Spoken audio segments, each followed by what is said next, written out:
आदरणीय दर्शकवृन्द नमस्कार। AP talk टाइममा स्वागत छ। म निरज राज जोशी। सरकारले 2075 साल मङ्सिरमा सामाजिक सुरक्षा कोष स्थापना गरी त्यसको कार्यान्वयनको चरणमा प्रवेश गरायो। सरकारले यो कोषलाई निकै ठुलो महत्त्वाकांक्षी योजनाका साथ अगाडि बढाएको छ। तर सरकारले जुन लक्ष्य लिएको थियो सामाजिक सुरक्षा कोषमा निजी क्षेत्र र सरकारी क्षेत्रको सहभागिताका लागि त्यस अनुसारको सहभागिता नभएका अघिल्ला तथ्याङ्कहरूले पनि पुष्टि गरेका छन्। तर पछिल्लो समयमा केही मात्रामा भए पनि सरकारी तथा निजी क्षेत्रहरू सामाजिक सुरक्षा कोषमा आबद्ध भइरहेका छन्। यो सङ्ख्या निरन्तर बढिरहेको छ। यसै बीचमा बैंक तथा वित्तीय संस्थामा कार्यरत कर्मचारीहरूले सामाजिक सुरक्षा कोषमा आफूहरू जान नहुने र त्यो उपयुक्त नहुने भन्दै आन्दोलित भएका छन्। सामाजिक सुरक्षा कोषमा रहेका प्रावधानहरूले बैंक तथा वित्तीय संस्थाका कर्मचारीहरूलाई सहयोग र सहज नबनाउने बरु जटिल बनाउने र अप्ठ्यारो परिस्थिति सिर्जना गर्न सक्ने उनीहरूको बुझाइरहेको छ। किन उनीहरू सामाजिक सुरक्षा कोषमा आबद्ध हुन चाहँदैनन्? कारण के हो? कतै कर्मचारीहरूभन्दा बैंक सञ्चालक या बोर्ड मेम्बरहरूको चाहना मुताबिक कर्मचारीहरूलाई सामाजिक सुरक्षा कोषमा आबद्धता नगराउन खोजिएको हो कि या के हो? यो सङ्घ किन आन्दोलित छ? बैंक तथा वित्तीय संस्था अन्तर्गतका सङ्घहरू। आज हामी यिनै विषयसँग सम्बन्धित रहेर यो बसाइमा कुराकानी गर्नेछौँ, जसका लागि आज हामीसँग हुनुहुन्छ नेपाल वित्तीय कर्मचारी सङ्घका उपमहासचिव तथा माछापुच्छ्रे बैंकका कर्मचारी सङ्घका अध्यक्ष विकास श्रेष्ठ। उहाँलाई कार्यक्रममा स्वागत गर्ने अनुमति चाहन्छु। विकास यहाँ स्वागत। हजुर नमस्कार। Thank you very much. यो सुरुमा मेरो जिज्ञासा, हजुर पछिल्लो समयमा सामाजिक सुरक्षा कोषमा आफूहरूको आबद्धता हुनुपर्छ भनेर निजी क्षेत्रका कर्मचारीहरू वा निजी क्षेत्र पनि बिस्तारै लाग्दैछन् त्यहाँतिर। तर तपाईँहरू भनौँ या बैंक तथा वित्तीय संस्थामा आबद्ध कर्मचारीहरू नै किन सामाजिक सुरक्षा कोषमा आबद्ध हुन आनाकानी गर्दै हुनुहुन्छ? हजुर धन्यवाद प्रश्नको लागि। पक्कै पनि सर, यसलाई म थोरै अगाडिको प्रसङ्ग जोड्न चाहन्छु। पक्कै पनि यो नेपाल सरकारले सम्माननीय प्रधानमन्त्री जो अहिले पनि हुनुहुन्छ केपी शर्मा ओलीज्यूको उहाँको प्रधानमन्त्रीत्वमै यो सुरुवात भएको थियो। नवयुगको सुरुवात भनेर एकदम बाजा गाजासहित यसलाई जुन लन्च गरिएको थियो सामाजिक सुरक्षा कोष लगानीमा आधारित यो हाम्रो जुन भनेर योजना ल्याइएको थियो, हामीलाई पनि एकदम उत्साह थियो। हजुर योगदानमा आधारित सामाजिक सुरक्षा कोष आउँदै गर्दाखेरि हामी पनि एकदम उत्साहित थियौँ, एकदम जोसका साथ हामी पनि त्यो र्यालीमा सहभागी भएका थियौँ। यहाँलाई अवगतै होला, ब्याङ्करहरू सम्पूर्ण हामी एउटा ब्यानर तुल बोकेर हामी हिँडेका थियौँ। हामीलाई पनि लागेको थियो यो नवयुगको सुरुवात हुन्छ होला, अब श्रमिकहरूको दुःखका दिन गए। किनकि यहाँहरूलाई अवगतै छ यो सोसल सेक्युरिटी फन्ड जो भनिन्छ यो नेपालमा मात्रै नभएर विश्वमा नै प्रचलित छ। तपाईँहरूलाई उदाहरणको लागि भन्नुपर्दाखेरि युएस युरोप कन्ट्रीहरूमा यो धेरै राम्रो प्रचलित योजना भएको छ। त्यही अनुसार यहाँ पनि आउँदाखेरि हामी निकै हर्षित थियौँ। हामीलाई लागेको थियो, हामीलाई सुरुबाटै हामी प्राइभेट सेक्टरको कस्तो हुन्छ नि सर, सरकारी कर्मचारीहरूले जसरी पेन्सन सुविधा योजना पाइराख्नुभएको छ, हामीलाई पनि लागेको थियो अबका दिनमा हामीले नि त्यही अनुसार सुविधा पाउनेछौँ। बुढेसकालमा एकदम हामी यो जागिर गर्दाखेरि मेरो परिवारको सुरक्षा यो सामाजिक सुरक्षा योजनाले गर्ने छ भन्ने हामीलाई लागेको थियो। तर तपाईँको पछिभित्र जति बुझ्दै गयो, किनकि यो त हाम्रो जिन्दगीसँग जोडिएको सामाजिक सुरक्षा कोष हो। र तपाईँहरूलाई फ्रेङ्कली भन्नुपर्दा म प्रश्न पार्न चाहन्छु, सामाजिक सुरक्षा कोषको विरोध नेपाल वित्तीय संस्थाले गरेको होइन। यो कोषको विरुद्ध होइन कि हामी यहाँभित्र भएका ऐन दफा जुन ल्याउनु भएको छ कार्यविधि भनेर यो भित्र भएका अमिलता असङ्गतिहरूको विरोध गरेको छ। र तपाईँलाई फ्रेङ्कली भन्नुपर्दाखेरि उहाँहरूले सुरुमा कसरी हामीलाई यसलाई परिभाषित गरेको थियो भने जुन ठाउँमा असुरक्षा छ, जुन ठाउँमा कर्मचारीहरू तितरबितर हुनुहुन्छ, एउटा सङ्गठित हुँदैन, असङ्गठित क्षेत्रहरूको लागि उहाँहरूले मिनिमम सरकारले दिएको जुन तलब भत्ता छ त्यो पनि नपाउने अवस्थाको साथीहरूलाई चाहिँ समेटेर हामी सुरुवात गर्छौँ भनेर आश्वासन दिनुभएको थियो। हामीले पनि यसलाई एकदम सहर्ष स्वीकार गरेर स्वागत पनि गरेका थियौँ, समर्थन पनि गरेका थियौँ। तर आजको डेटमा हेर्नुहोस् त के भइरहेछ। भइ चाहिँ के रहेको छ तपाईँहरूको असन्तुष्टि कहाँनिर त्यसो भने त्यो भन्नुहोस् न। म सरलाई सरसर्ती भन्छु, यो कहाँनिर गएर मेल खाएन भन्दाखेरि मैले अघि नै भने हामी पनि जाने भनेर रेडी भएको, तर यहाँभित्र उहाँहरूको अध्ययन गर्दै जाँदाखेरि कहाँनिर यो हामीले एकदम फल्ट पायो भन्दाखेरि यो नेपाल वित्तीय संस्थाले सुरुमै उठाएको यो क्वेसनहरू हो। हामीले धेरैचोटि यस्ता हामीले संवादहरू यो विज्ञहरूले बोलाएर सामाजिक सुरक्षाको कोषका सिइओ, हाम्रो नेपाल वित्तीय संस्थाका अध्यक्ष लगायत हाम्रो ट्रेड युनियन महासङ्घका अध्यक्षज्यूहरू सम्पूर्णलाई राखेर एउटा भेला गऱ्यौँ, हाम्रो ब्याङ्कर्स सङ्घका अध्यक्षदेखि लिएर सिइओहरूदेखि राखेर। तर यो गर्दाखेरि हामीले त्यति बेला जुन क्वेसन हामीले राख्यौँ त्यहाँ, त्यो उहाँहरूले हो यो त यस्तो यस्तो रहेछ भनेर पोजिटिभ रूपमा लिनुभएको थियो। 2074 सालमा आएको आज 78 साल लागिसक्यो। यत्रो अवधिभरि उहाँले के गर्नुभयो त भन्दाखेरि यो संशोधन हेर्नु होला, दोस्रो संशोधन हो यो, यत्तिकै आएको होइन, यो हामीले आवाज उठाएर दोस्रो संशोधन गर्नुभएको। तर संशोधन गर्दै गर्दा गर्दा पनि हामीले त्यति बेला हजुरहरूले त्यो सुरुको हेर्नुभएको भए त त्यो त आकाश जमिनको फरक छ। अहिले कुन प्रावधानमा तपाईँहरूको असन्तुष्टि हो त्यो भनिदिनुहोस् न। एकदम यसमा कस्तो छ भने तपाईँको योगदानमा बाँडफाँड भन्नुभएको छ उहाँहरूले। पारिश्रमिकबाट तपाईँको हाम्रो कुल 31% हुनुहुन्छ। यहाँले अघि नै जोड्नुभयो, कतै यो रोजगारदाताको तर्फबाट प्रेरित भएर हामी अगाडि आन्दोलनमा आएको कि भन्ने जुन प्रश्न गर्नुभयो त्यसको खण्डन गर्न चाहन्छु सुरुमा। पक्कै पनि यसमा हेर्नुभयो भने तपाईँको आधारभूत पारिश्रमिकबाट उहाँहरूको जुन छ त्यसमा चाहिँ 20% उहाँहरूको र 11% श्रमिकको भनेको छ। पक्कै पनि आजको डेटसम्म हेर्नुभयो भने कर्मचारी सञ्चय कोषमा उहाँहरूको 10%, हाम्रो 10% गरेर त्यसरी गएको छ भने यहाँ 20% एकदम हामीलाई पनि यही सोचेको थियो, ओहो 20% कम्पनीबाट आउने भयो, हाम्रो 10 राम्रो स्किम आयो त, यो त राम्रो योजना ल्यायो भन्ने लागेको थियो। तर यहाँ हेर्दै जानुभयो भने यहाँ उहाँहरूले कसरी यसलाई छुटाउनु भएको छ भने तपाईँको परिच्छेद 6 को 25 मा हेर्नुभयो भने औषधि उपचार भनेर 1% छुटाउनु भएको छ, दुर्घटना तथा आसक्तता भनेर 1.40%, अनि आश्रित परिवारलाई 0.27% र वृद्ध अवस्थामा 28.33%। यसरी जुन छुटाएर ल्याउनु भएको छ यो चाहिँ कस्तो गरियो भन्दाखेरि सबैलाई एउटै खाल्टोमा हाल्ने काम गरियो। हामीले के आवाज उठाइरहेका छौँ भन्दाखेरि यो आजको डेटमा मैले अघि नै जोडेँ हजुरलाई, जस्तै यहाँहरू पत्रकार साथीहरू हुनुहुन्छ, तपाईँको हस्पिटलमा हेर्नुहोस् नर्सहरूको हालत के छ, तपाईँ विद्यालयमा जानु शिक्षकहरूको हालत के छ, न्यूनतम सरकारले दिएको न्यूनतम तलब पनि नपाउने अवस्थाको भएको साथीहरूलाई चाहिँ उहाँहरूले छोडिराख्नु भएको छ, त्यहाँ हातालिराख्नु भएको छैन। हामी जो पहिले सङ्गठित छौँ, हामी आफै सुरक्षित छौँ है, हाम्रो संस्थाले हामीलाई आजसम्मको डेटमा राम्रो सरसुविधाहरू दिएको छ, सेवा सुविधाहरू। हामी आफै सामाजिक सुरक्षाबाट हामी एकदम आबद्ध छौँ, हाम्रै संस्थाले राम्रो दिइरहेको छ भनिरहेको अवस्थामा उहाँहरूले त्यसैमा आँखा गाडेर आजै आउनुपर्छ, भोलि आउनुपर्छ भने अल्टिमेटम दिनुभएको छ।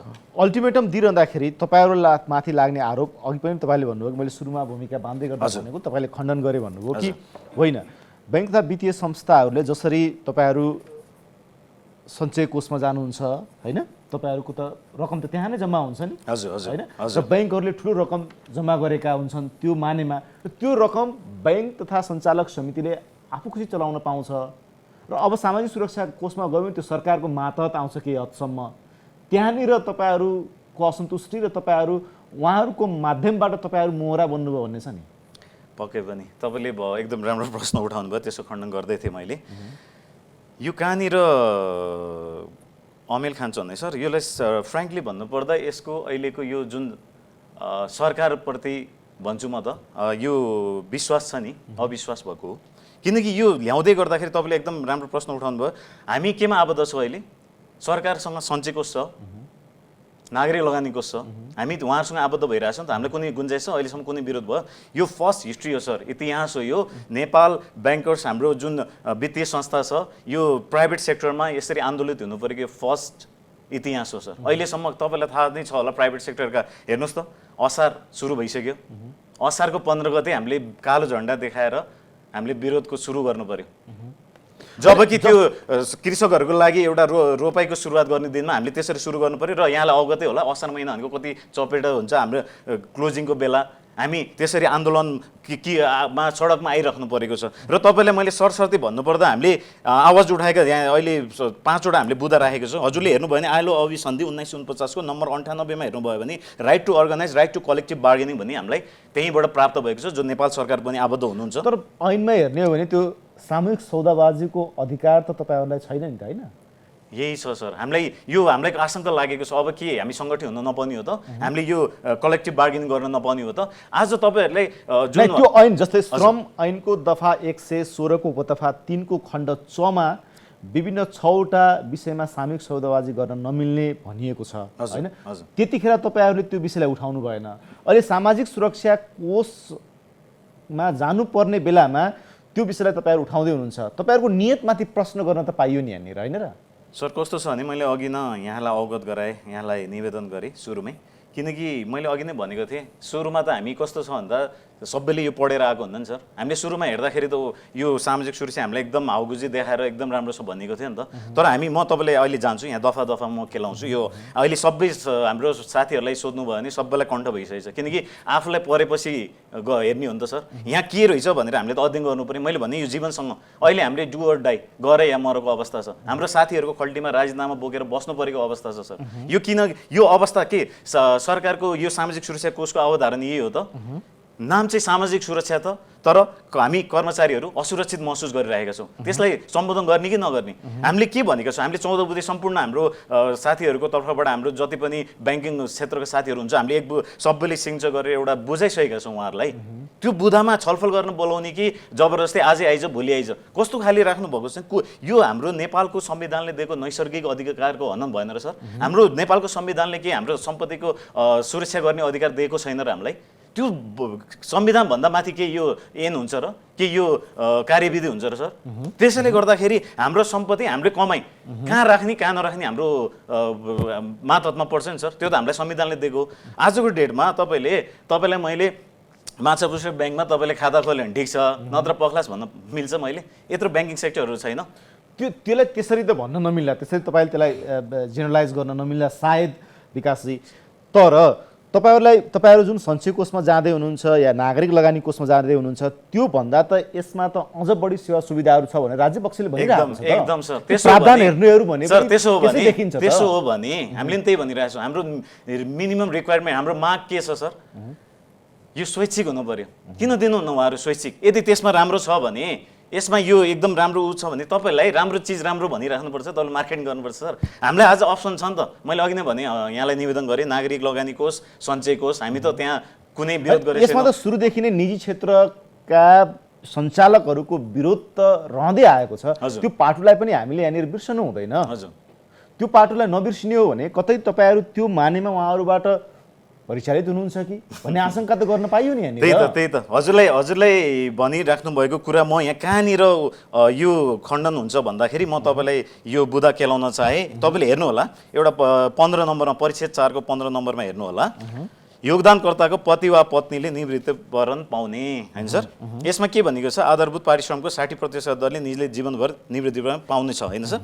तर यहाँ उपदफा 1 मा के भनेको छ भने वृद्ध अवस्था अन्तर्गत निवृत्ति प्राप्त गर्ने अवस्था नरहेमा कोषमा निवेदन दिए यस परिषदको निवृत्ति सुविधा माग गर्न सकिन्छ, होइन सर? अर्को के भनेको छ भने हजुर श्रीमान श्रीमतीले सँगै जागिर खान्छ, होइन? 2 जनाले योगदान गर्नुभएको छ, 1 जनाको मृत्यु भने 1 जनाले जागिर खाएको छ भने उसले पाउँदैन। यस्तो पनि हुन्छ सर कतै? यो कस्तो खाले उहाँहरूले नियम ल्याउनु भएको छ? कस्तो खाले कोष ल्याउनु भएको छ? कुन दफामा उल्लेख छ र? यो सरले यहाँ हेर्नुभयो भने तपाईँको पति वा पत्नी निवृत्ति पाउने 24 को ग मा हेर्नु होला सरले। यो 24 को ग मा 50% हुन आउने रकम आजीवन निवृत्ति प्रदान गरिन्छ होइन त सर यहाँ? तर योगदानकर्तासँग निजको वैवाहिक सम्बन्ध कायम नरहेको अवस्थामा यो सुविधा प्रदान गरिन्छ छैन भनिन्छ। 180 महिनाको निवृत्ति नपाउँदै निजको मृत्यु भएमा निजको पति वा पत्नीले वैकल्पिक रोजगारी नभएको वा निवृत्ति पाउने अवस्था नभएमा भन्ने छ सर। अनि यस्तो प्रावधान राखिएको छ। अनि हामीले कसरी यसको किन विरोध नगर्ने सर? अनि अर्को भन्दै गर्दाखेरि हामीलाई आरोप के लागेको छ भने यो वित्तीय क्षेत्रमा काम गर्नेहरू सुकिला मुखिला लाखौँ खाने आफू चाहिँ श्रमिकहरूको हकको यहाँ विरोध भएको छ भन्ने आरोप छ। त्यसको खण्डन गर्छु। यो सुरुमा सर मैले अघि नै यहाँलाई निवेदन गरेँ, हामीले जुन माग राखेका थियौँ त्यसले गर्दाखेरि हजुरलाई अवगत छ होला, सुरुमा उहाँहरूले 180 निवृत्तिभरणको जुन छ 180 ले भागा गर्ने जुन फर्मुला थियो, अहिले उहाँहरूले 160 भनेर हाम्रै पहलमा उहाँहरूले गर्नुभयो धेरै राम्रो। तर यति गर्दा पनि हजुरलाई म सानो उदाहरण दिन चाहन्छु। मलाई यहाँनिर नि अलिकति बुझ्ने भाषामा नि सर, यो नागरिक लगानी कोष या सञ्चय कोषमा जाँदाखेरि तपाईँहरूलाई के फाइदा थियो हजुर। र सामाजिक सुरक्षा कोषमा तपाईँहरू जानुभयो भने तपाईँहरूलाई के घाटा छ? सर, म यही भन्दैछु। अहिले हामीले सञ्चय कोषमा जाँदाखेरि सिम्पल भाषामा लेमेलले बुझ्ने तरिकामा भन्नुपर्दाखेरि तपाईँले आफ्नो जम्मा गरेको पुँजी, तपाईँले खाइ नखाइ पसिना बगाएर कमाएको सम्पत्ति तपाईँले जागिर छोड्नेको भोलिपल्ट आजको दिनमा हामीले पाउँछौँ सञ्चय कोषमा। त्यो एउटा हामीले जागिर छोडेको त्यो त तपाईँहरूलाई सञ्चय कोषमा जाँदा पनि जागिर छोड्ने बित्तिकै आफ्नो जम्मा भएको पैसा तपाईँहरू निकाल्न पाउनुहुन्छ। पाउँछौँ। यसमा पनि त्यो व्यवस्था त छ नि? एकदम सर, यसमा राख्नुपर्छ। साथै तर यसमा थप के छ? उपचार खर्च। तपाईँहरूको सञ्चय कोषमा उपचार खर्च छैन। हजुर। तपाईँहरूको सुत्केरी स्याहारको कुराहरू त्यो सञ्चय कोषबाट पाइँदैन, त्यसलाई यसबाट दिन्छ। हजुर। बच्चाको कुनै एउटा बच्चा अपाङ्ग भयो या ऊ सबल भएन भनेपछि उसलाई आजीवन उसलाई रेखदेख गर्ने कुराहरू सामाजिक सुरक्षा कोषले गर्छ। तपाईँहरू सञ्चय कोषले नागरिक लगानी कोषले गर्नेवाला छैन। यो प्रावधानहरूलाई तपाईँले बिर्सिएर तपाईँहरूको अनुकूलमा भएन भनेर दुईवटा प्रावधान छोपेर हुन्छ र भने हो, यहीमा आउँदै थिएँ सर। मलाई एकदम राम्रो प्रश्न गरिदिनु भयो। मैले के भन्दै थिएँ भन्दाखेरि सञ्चय कोष र यसमा चाहिँ कस्तो छ भन्दाखेरि तपाईँले औषधि उपचारको कुरा गर्नुभयो, सुत्केरी खर्चको कुरा गर्नुभयो। मैले अघि नै के यहाँलाई निवेदन गरेँ, यो कसको लागि हो भन्दाखेरि एकदम न्यूनतम तलब नपाएका, यो सम्पूर्ण सुविधाहरू नपाएका हामी जस्तो संस्था भनेको हाम्रो कम्पनीले सर, हाम्रो एक्सिडेन्टल इन्सुरेन्स, मेडिकल इन्सुरेन्स मेरो परिवार, म मात्रै होइन मेरो परिवार लगायत सम्पूर्णले दिइरहेको छ।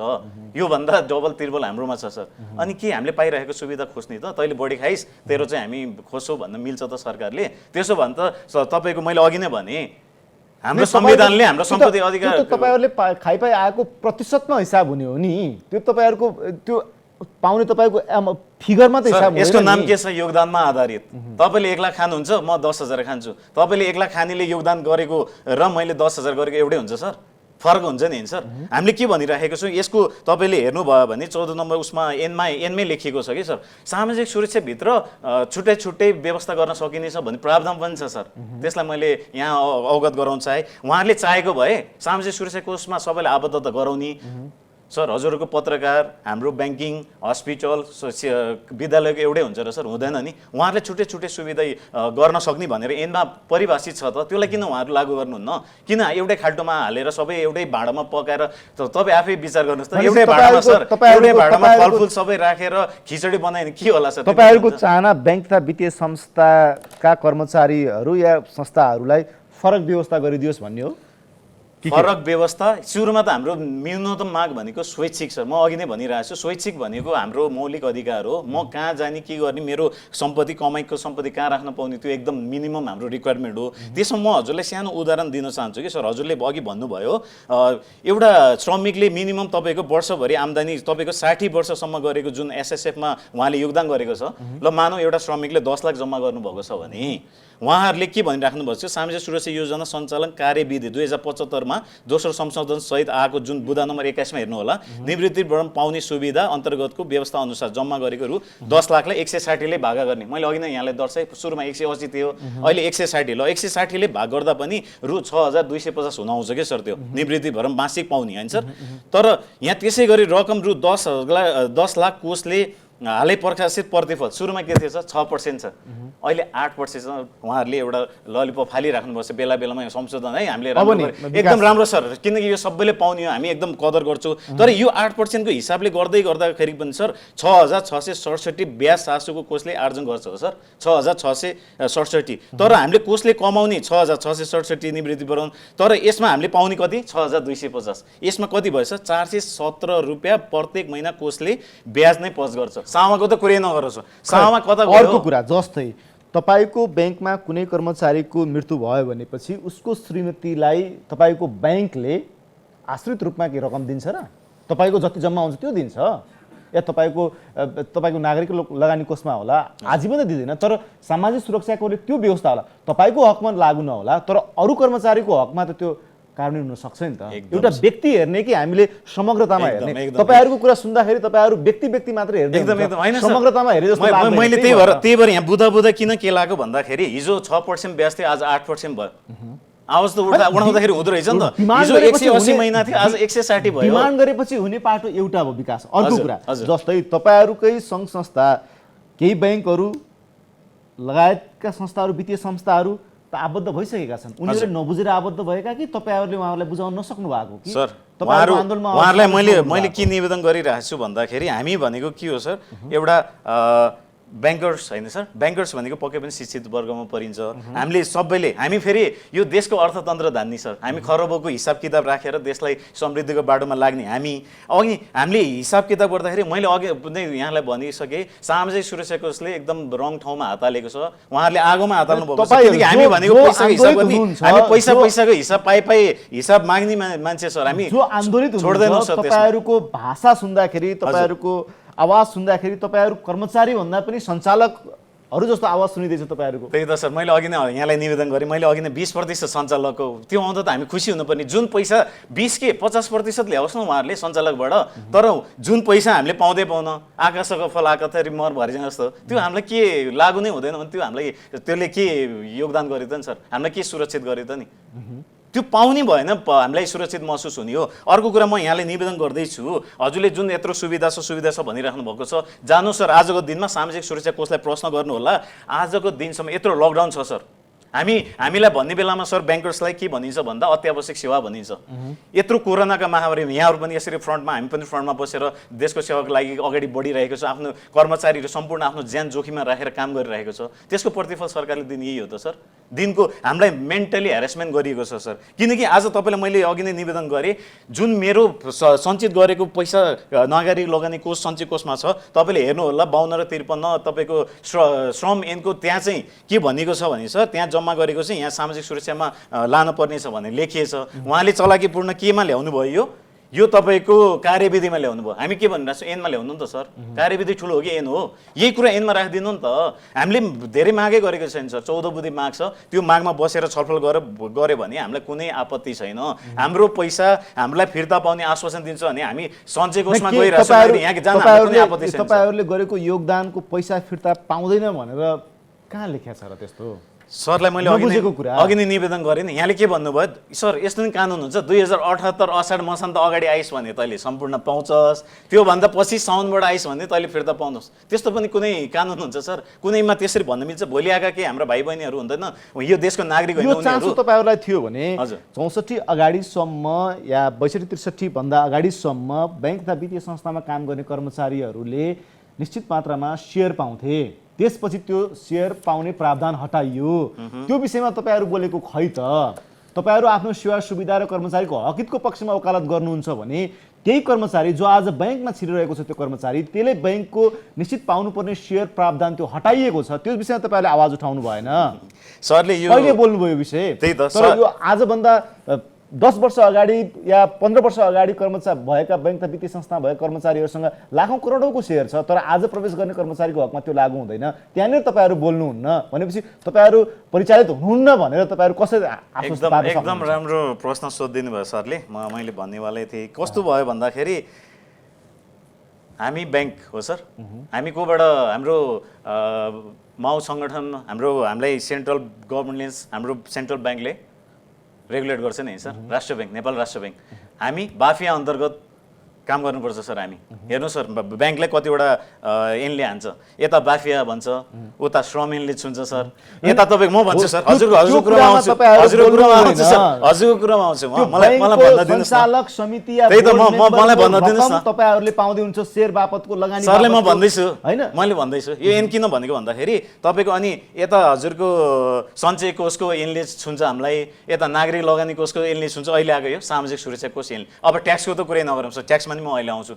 तपाईले भन्नुभएको जुन छ नि एकदम, त्यसमा चाहिँ के छ भन्छ सर, राष्ट्र ब्याङ्कको उसमा हामी चल्न पर्यो नि सर, सर्कुलरमा चल्नु पर्यो नि हामी। राष्ट्र ब्याङ्कको नीति भोलि राष्ट्र ब्याङ्कले त तिमीहरूले यसरी सेयर बाँड्न पाउँदैन भनेर उहाँहरूले भन्नुभएको कुरामा तपाईँले भनेको यहाँ त्यो परिवेश मिल्दैन कि सर, यो र त्यो र यो चाहिँ भन्दै गर्दाखेरि अब मैले अधिकारको आन्दोलन र सामूहिक सौदाबाजीको आन्दोलन गर्ने हो भने त त्यो मानेमा त्यो पनि हुनु पर्यो नि होइन हजुरले एउटा उदाहरणको रूपमा मैले तपाईँले तपाईँलाई एकदम प्रस्तुत एकदम गरेँ। उठाउनु भएको हो। तर हामी मैले अघि नै भने निवेदन यहाँलाई गराएँ, हामी कतिवटा यिनले घेरिएका छौँ, यहाँले मैले अवगत मात्रै गराउन चाहेँ। अर्को कुरो यहाँ के छ भन्दाखेरि सर 34 नम्बरमा हजुरले परिषद 8 को 34 नम्बरमा हेर्नुभयो भने योजनाको स्थगन भनिएको छ सर।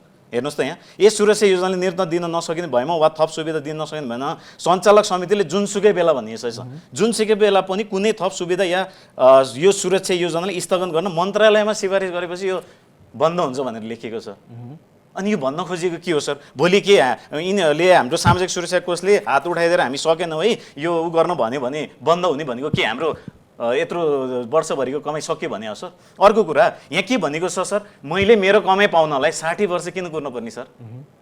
म अहिले हिजोको दिनमा मैले 20 वर्षमा जागिर खाएँ भने तपाईँको अहिले हाम्रो प्रावधान प्राइभेट सेक्टरमा हामीले 30 वर्षसम्म जागिर खान पाउँछौँ सर। 30 र 20 50 भयो, 10 वर्ष के गरेर बस्ने? अर्को कुरा तपाईँले 20मा खाँदाखेरि मैले 15 वर्ष योगदान गर्नैपर्छ सर यसमा। 15 भनेको 20 15 35 वर्षमा मैले छोड्न चाहेँ भने मेरो आफ्नै पैसा पाउनाले म किन 60 वर्ष कुर्नुपर्ने सर? अथवा के यो सामाजिक सुरक्षा कोषले त जागिर खाएपछि त बाहिर निक्लिन पाउँदैन, कुनै व्यवसाय गर्न पाउँदैन भन्न खोजे हो त? मैले 20मा छोड्नु पर्यो, म 2 वर्ष जागिर खाएर छोड्नु पर्यो भने खोइ त मेरो सरकारले तोकेको रिटायर्ड लाइफको समयावधि अनुसार होला नि त। त्यही त सर, यसलाई किन परिमार्जन गर्न सकिन्न? मैले त्यही भन्दैछु, सञ्चय कोषमा आज छोडेको भोलिपल्ट मेरो पैसा हो नि त सर। हो हजुरले भन्नुभएको सरकारले तोकेको एकदम माने, तर सरकारको योगदान खोइ त नि 1% योगदान छ सरकारको। 20 वर्ष छ तपाईँ सञ्चालकबाट ल्याउनुहुन्छ 10% हाम्रो खोइ सरकारको। अनि कसरी सरकारले यसमा हक जताउन सक्छ सर? यसमै हो सर हाम्रो प्रश्न।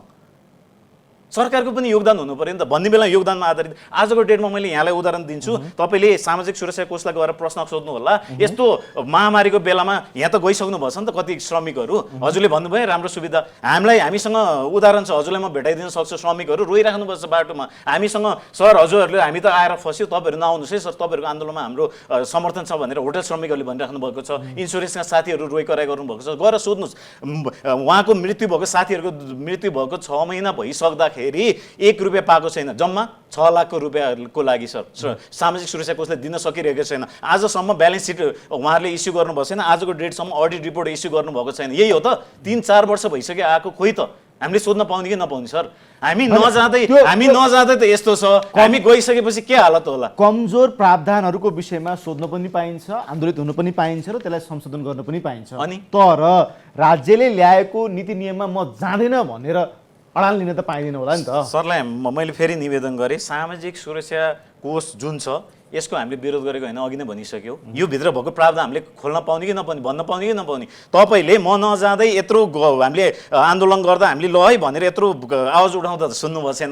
त्यहाँभित्र गइसकेपछि उहाँले हामी कसरी विश्वास गर्ने त नि सर? त्यहाँ राजनीतिक रूपमा प्रेरित हुनुभयो भन्नेहरू सर, राजनीति म तपाईँलाई एकदम सरले मैले भन्ने ठ्याक्कै प्रश्न उठाइदिनु भएको छ, धेरै धेरै धन्यवाद। तपाईँलाई म उदाहरण दिन्छु, बाप्सु जी फन्ड उहाँहरूको हेर्नुहोस् के अस्ति भर्खरै उहाँहरूले निकाल्नु भएको छ सर प्रेस विज्ञप्ति, उहाँहरूले सिधै भन्नुभएको छ। ट्रेड युनियन कांग्रेसकै अध्यक्ष पुष्कर आचार्य सामाजिक सुरक्षा कोषको सञ्चालक समितिको सदस्य हुनुहुन्छ। यो तपाईहरु र उहाँहरु बीचको विरोधाभास हो? म भन्दैछु सरलाई, म आउँदैछु पक्कै पनि। मलाई हामी यो यसमा आन्दोलन यो हामी कर्मचारी सङ्घमा लाग्दै गर्दाखेरि मैले के कुरा सिकेको छु भने सर, गलत छ भने आफ्नो बाउलाई पनि छोड्नु हुँदैन सर। उहाँहरू त हाम्रो माउ सङ्गठन हो, हामीले वार्तामा बसेर उहाँहरूलाई यो सबै सम्झाइ बुझाइ पक्कै पनि हामीले उहाँहरू ट्रेड युनियनहरूले ल्याउनु भएको सम्पूर्णले बुझेर ल्याउनु भएको त्यसमा विरोध गर्नुहुन्न भने हामीलाई पनि थाहा छ। तर विरोधलाई के अरे को लागि विरोध गरिआइन सर? हामी तपाईँले भन्नुभयो नि, हामी उहाँहरूको नेपाल ट्रेड युनियन कङ्ग्रेसलाई पनि विरोध गरेर हिजो भर्खरै हेर्नु होला उहाँहरूले प्रेस विज्ञप्ति निकाल्नु भएको छ। यसरी कर नगर है, पहिला आफ्नो सुधार, अनि उहाँहरू त आइहाल्नुहुन्छ नि, उहाँहरू बुझेका मान्छे, तर आफू चाहिँ उहाँहरूको माग चाहिँ सम्बोधनै नगर्ने। हेर्नु होला नेपाल ट्रेड युनियन कङ्ग्रेसले हिजो भर्खरै प्रेस विज्ञप्ति निकालिसकेको छ, त्यो आइसकेको छ। र अर्को तपाईँहरूलाई भन्नुपर्दाखेरि यो युनि ग्लोबल इन्टरनेसनल युनियन छ हामीसँग आबद्ध, हामी उहाँहरूले पनि एउटा हिजो हामी हाम्रो समर्थनमा एउटा विज्ञप्ति निकालिदिइसक्नु भएको छ। हाम्रो इन्टरनेसनल नेसनली अहिले हाम्रो समर्थनमा आउँदैछ। हजुरलाई मैले यही निवेदन गर्न चाहेको, हिजोसम्म के थियो भन्दाखेरि यो ब्याङ्कर्सको मात्रै हो, यिनीहरूले धेरै सुविधा खाएर विरोध गरेको भन्नेलाई खण्डन गर्दै आज त Nepal trade union congress global युनियनले आयो भने भोलि यो जी फन्ड बाक्सु पनि उहाँहरू नै आउनुहुन्छ, किनकि उहाँहरूलाई हामी बुझाउँदै लान्छौँ र उहाँ पनि पक्कै आउनुहुन्छ भन्ने हामीलाई आशा छ। र अर्को कुरा उहाँहरूलाई निवेदन गर्न चाहे, हिजो त्यही कर्मचारीको माथि खुट्टा टेकेर माथि जाने भर्याङ बनाएर आजको दिनमा चाहिँ उहाँहरूलाई आपद विपद पर्दा हारगुहार गर्दाखेरि उहाँहरूले त्यसरी भाग्न मिल्छ? यो के रहेछ भनेर खोज्ने कि हामीसँग आएर वार्ता गर्ने कि यो के हो भनेर ल आउनु त बसौँ के रहेछ भनेर वार्ता गर्ने कि उहाँहरू भाग्न मिल्छ सर? हस्, हाम्रो कार्यक्रमकार यति कुरा राखिदिनु भयो, त्यसको लागि तपाईँलाई धन्यवाद। यो AP1 टेलिभिजनको सम्पूर्ण परिवारलाई पनि धेरै धेरै धन्यवाद। मलाई जहाँसम्म लाग्छ यो लाइभ आजको दिनमा सामाजिक सुरक्षा कोषको यो आवाज उठाइदिने यहाँहरू पहिलो हुनुहुन्छ। यहाँहरूलाई हाम्रो सङ्घको तर्फबाट पनि हाम्रो सम्पूर्ण ब्याङ्कर परिवारको तर्फबाट पनि धेरै धेरै धन्यवाद। फेरि पनि म दोहोऱ्याउन चाहे यो हाम्रो ब्याङ्कर्सको लागि मात्रै नभएर सम्पूर्ण श्रमिकको लागि हो। यहाँहरू बुझ्दै हुनुहुन्छ, श्रमिकहरू सम्पूर्ण हाम्रो सँग हामीसँग हातेमालो गरेर अगाडि आउँदै हुनुहुन्छ र फेरि पनि यहाँलाई धन्यवाद। Thank you. हस्, धन्यवाद। दर्शकबिन्दु, उहाँ हुनुहुन्थ्यो नेपाल बैंक तथा वित्तीय कर्मचारी सङ्घका उपमहासचिव विकास श्रेष्ठ। आजको एपी टक टाइमको समय सकिएको छ, बिदा दिनुहोस्। नमस्कार।